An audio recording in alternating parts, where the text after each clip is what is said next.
আমার ছেলে বার্থডে উপলক্ষে ভীষণ সুন্দর একটা কার্থিমের কেক রেডি করেছিলাম, যেটা রিদওয়ান ভীষণ পছন্দ করেছিল। আর সাথে রিদওয়ানের পছন্দের কিছু রান্নাবান্নার আয়োজনও ছিল। তো সেই সব কিছু নিয়েই কিন্তু থাকবে আজকের এই ছোট্ট ভিডিও। সো হ্যালো, আসসালামু আলাইকুম। কি অবস্থা সবার, কেমন আছেন সবাই? আশা করি ভীষণ ভালো আছেন। আমিও আল্লাহর রহমতে অনেক ভালো আছি। তো সকাল সকাল হচ্ছে একটা কেক বানানোর প্রিপারেশন নিচ্ছি। তো এখানে একটা কেক বেক করতে দিয়ে দিব। ওদিকে কেকটা বেক করতে করতে এদিকে আমি রান্নাবান্নার আয়োজনও কিন্তু শুরু করে দিয়েছি। তো যেহেতু ছেলের বার্থডে, ছেলের পছন্দ অনুযায়ী কিন্তু আজকে বাসায় রান্না বান্নাও করা হবে। তো আমার ছেলের ভীষণ পছন্দের একটা খাবার হচ্ছে বিরিয়ানি। তো তার জন্য হচ্ছে আজকে একটু বিরিয়ানি রান্না করব। তবে বিরিয়ানি রান্না করা কিন্তু খুবই সহজ, আর ছেলের বিরিয়ানি পছন্দ হতে আমার তেমন একটা কষ্টও কিন্তু করতে হয় না। তো এই তো আমি খুব সুন্দর করে একটা বিরিয়ানি রান্না করতেছিলাম। আর বিশেষ করে এই সিজনটাতে মটরশুঁটি দিয়ে যে বিরিয়ানিটা রান্না করা হয় সেটা খেতে ভীষণ ভালো লাগে।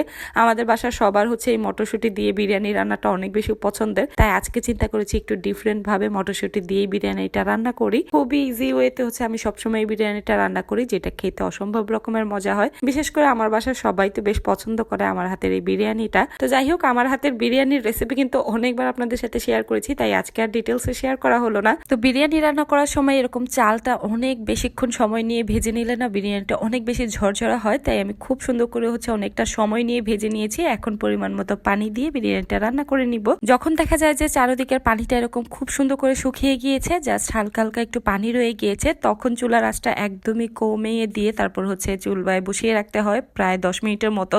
তো এই তো প্রায় 10 মিনিটের মতো হচ্ছে একদমই লো হিটে চুলায় আঁচে বসিয়ে রেখেছিলাম। আর এখন কিন্তু আমাদের বিরিয়ানিটা একদমই রেডি। আর আমার বিরিয়ানিটা সবসময় অনেক বেশি ঝরঝরে হয়। আসলে পানির পরিমাপটা ঠিকঠাক থাকলে না বিরিয়ানিটা সবসময় একদমই পারফেক্টলি রান্না করা যায় আর একদমই ঝরঝরে হয়। তবে সব রান্না বান্নার ক্ষেত্রেই কিন্তু আপনি যত বেশি রান্না করবেন ততই অভিজ্ঞতা হবে। তো এই তো আমার বিরিয়ানি একদমই কমপ্লিট। আর এদিকে কিন্তু আমার কেকটা একদম পারফেক্টলি বেক করা হয়ে গিয়েছে। আমি কেকে হচ্ছে 3টা স্লাইস করে কেটে এখন একটা সাইডে রেখে দিব। দুপুরে খাওয়া দাওয়ার পরে হচ্ছে আবারও কেক ডেকোরেশনে চলে আসলাম। তো এই তো আমি দুপুরের পরে হচ্ছে ডেকোরেশনের কাজ শুরু করে দিয়েছি। তো আমি এটাকে হচ্ছে গোল শেপ থেকে সাইড দিয়ে দুই সাইড দিয়ে কেটে এরকম কার শেপের ডিজাইন করে নিয়েছি। আসলে কোনো কাজ করার সময় ভিডিও করতে গেলে অনেক বেশি তাড়াহুড়া লেগে যায় আর একদমই কাজ করা যায় না, খুবই লেট হয়ে যায় কাজ করতে গেলে। তো এই জন্য হচ্ছে ডিটেলস একদম ভিডিও করা হলো না। তবে আপনারা যারা কার্থিমের কেক রেডি করতে চান তারা চাইলে ইউটিউবে একটু দেখে নিতে পারেন। খুব ইজিলি কিন্তু আপনারা কার্থিমের কেকটা রেডি করতে পারবেন। আজকে পুরো কেকটা ডেকোরেশনের করার জন্য আমি কিন্তু এখানে স্টার নজলটা ব্যবহার করেছি। একদম ছোট স্টার নজলটা দিয়ে হচ্ছে আমি পুরো কেকটা ডিজাইন করেছি। আর যেখানে হচ্ছে সাদা অংশগুলো ছিল, মানে সাদা ক্রিম যে জায়গাগুলোতে দিয়েছি সেই জায়গাগুলো কিন্তু আমি আগেই ড্র করে নিয়েছিলাম, তাই হচ্ছে অনেক বেশি ইজি ওয়েতে করা গিয়েছে। তো আপনারাও যখন করবেন দেখা যায় যে এরকম ভাবে ড্র করে নেবেন, তাহলে খুব ইজি করতে পারবেন। তো যাই হোক, এদিকে হচ্ছে চকলেট গানাশ দিয়ে আমি এরকম জানালা, তারপর হচ্ছে সামনের 2টা চোখ, এগুলো একটু এঁকে দিলাম, দেখতে অনেক বেশি সুন্দর লাগবে।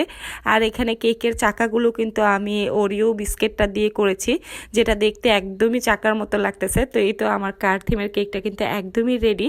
আর সামনাসামনি কেকটা দেখতে আরও বেশি সুন্দর ছিল। বিশেষ করে রিদওয়ান ভীষণ পছন্দ করেছে। তো আপনাদের বাচ্চারাও যদি এরকম কার থিমের কেক পছন্দ করে তাহলে কিন্তু একবার হলো বাসায় বানিয়ে দিতে পারেন। তো কেমন লাগলো আমার কার থিমের কেকটা অবশ্যই আমাকে কমেন্টে জানাবেন।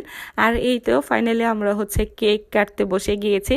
আসলে তেমন কোনোভাবেই আয়োজন করা হয় নাই, জাস্ট আমরা বাসার মানুষজন মিলেই হচ্ছে একটু ছোটখাটো ভাবে আয়োজন করেছি। জাস্ট কেকটাই বানিয়েছি, সবাই মিলে কেক কাটলাম। আসলে আমরা মা বাবারা সবসময় বাচ্চাকে খুশি করার জন্য সবকিছু করে থাকি। তো আমার ছেলেও যেহেতু কেকটা পেলে ভীষণ খুশি হয়, আর ওর পছন্দের যে কোনো একটা থিম সবসময় আমাকে রেডি করে দিতে হয়। আর প্রতি বছরই দেখা যায় একটা আলাদা আলাদা থিম চুজ করে, প্রতি বছর দেখা যায় আমাকে আলাদা আলাদা ভাবে ওর জন্য একটা ডিজাইন রেডি করতে হয়। এবছর হচ্ছে ও আমাকে কার থিমের কেকটা চুজ করে বলেছে এটাই ওকে বানিয়ে দিতে হবে, আর বলেও দিয়েছে একদমই রেড কালারের কারই হতে হবে। তাই ওর পছন্দ অনুযায়ী হচ্ছে এরকম রেড কালার একটা কার তৈরি করেছিলাম।